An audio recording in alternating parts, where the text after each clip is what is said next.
Guys, welcome back to YouTube channel. അപ്പോൾ ഇന്ന് നമുക്കൊരു കുക്കിംഗ് വീഡിയോ ആയാലോ. നമുക്കിന്ന് സിമ്പിളായിട്ടൊരു മത്തിക്കറി വയ്ക്കുന്ന എങ്ങനെയെന്ന് നോക്കാവേ. പുളിയൊന്നുമില്ലാതെ നമ്മുടെ ഉണക്ക നെല്ലിക്ക കുതിർത്താണ് നമ്മളിന്ന് വയ്ക്കുന്നത്. ഇത് നമ്മുടെ ഉമ്മയുടെ റെസിപ്പിയാണ് കേട്ടോ. അപ്പോൾ ഉമ്മ നമുക്കിന്ന് ഉണക്ക നെല്ലിക്ക വെച്ചിട്ട് മത്തിക്കറി വെച്ചുതരാമെന്ന് പറഞ്ഞു. അപ്പോൾ നമുക്ക് എങ്ങനെയെന്ന് നോക്കാം. ആദ്യം നമുക്ക് ചെറിയുള്ളി, അതുപോലെ വെളുത്തുള്ളി, പച്ചമുളക്, വലിയ ജീരകം, കുരുമുളക്, ഇഞ്ചി പേസ്റ്റ് ഇത്രയും വേണേ. പിന്നെ വെളിച്ചെണ്ണ, പിന്നെ പൊടികളായിട്ട് നമുക്ക് മുളക് പൊടി, മല്ലിപ്പൊടി, മഞ്ഞപ്പൊടി, ഉപ്പ്, പിന്നെ ഒരു ഇച്ചിരി മസാലപ്പൊടിയും കൂടെ വേണേ. ആദ്യം നമ്മുടെ ചെറിയ മിക്സിയുടെ ജാറിലോട്ട് ഒരു 10 ചെറിയ ഉള്ളിയും കുറച്ച് കുരുമുളക് പച്ച കുരുമുളകാണ് കേട്ടോ നല്ലത്. ഇപ്പം നമ്മളതിൽ ഇല്ലാത്തതുകൊണ്ടാണ് നമ്മൾ ഉണക്ക കുരുമുളക് ഇടുന്നത്.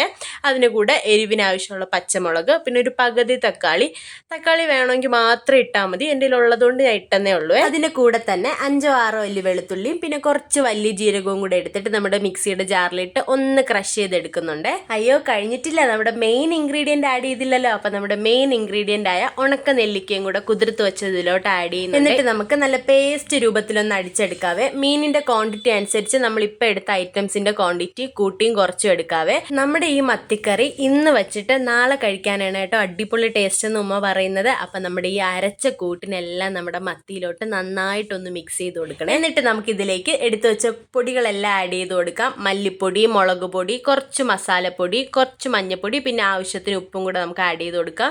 മുളക് പൊടി ഞാൻ ഇച്ചിരി ആഡ് ചെയ്യുന്നുള്ളൂ, കാരണം നമ്മുടെ പച്ചമുളകും കുരുമുളകും ഇട്ടുകൊണ്ട് നല്ല എരിവായിരിക്കും. എന്നിട്ട് അതിലോട്ട് 1/4 ഗ്ലാസിന് താഴെ മാത്രം ഇച്ചിരി വെള്ളം ആഡ് ചെയ്ത് കൊടുത്തിട്ട് നന്നായിട്ട് മിക്സ് ചെയ്യണേ. പൊടികളെല്ലാം നന്നായിട്ട് മിക്സ് ചെയ്തിട്ട് അതിൽ കുറച്ച് കറിവേപ്പിലയും വെളിച്ചെണ്ണയും കൂടെ ഒഴിച്ചു കൊടുക്കണേ. ലോ ഫ്ലെയിമിൽ ഒരു 10 മിനിറ്റ് കഴിയുമ്പോഴത്തേക്ക് നമ്മൾ അടിപൊളി മത്തിക്കറി റെഡി ആവുമേ. അപ്പോൾ എല്ലാവരും ഇതൊന്ന് ട്രൈ ചെയ്ത് നോക്കണേ. നല്ല അടിപൊളി ടേസ്റ്റാണ്.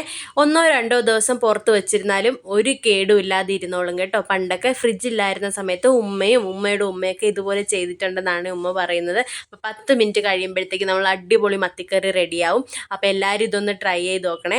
പുളിയൊന്നും ആവശ്യമില്ല. നമ്മുടെ ഈ നെല്ലിക്കയുടെയും അതുപോലെ തന്നെ തക്കാളിയുടെയൊക്കെ പുളി ധാരാളം. ഈ മത്തിക്കറിയുടെ ടേസ്റ്റ് നോക്കാൻ വേണ്ടിയിട്ട് ഞാനിൽ എടുത്താത്ത റെഡിയായി നിൽക്കായിരുന്നേ. അപ്പോൾ നിങ്ങൾ ഇതൊന്ന് ട്രൈ ചെയ്ത് നോക്കണേ. ഇഷ്ടമായില്ലെന്ന് കമൻറ്റ് ചെയ്യണേ. വീഡിയോ ഇഷ്ടമായ ലൈക്ക് ചെയ്യുക, ചാനലൊന്ന് സബ്സ്ക്രൈബ് ചെയ്യുക. ബൈ.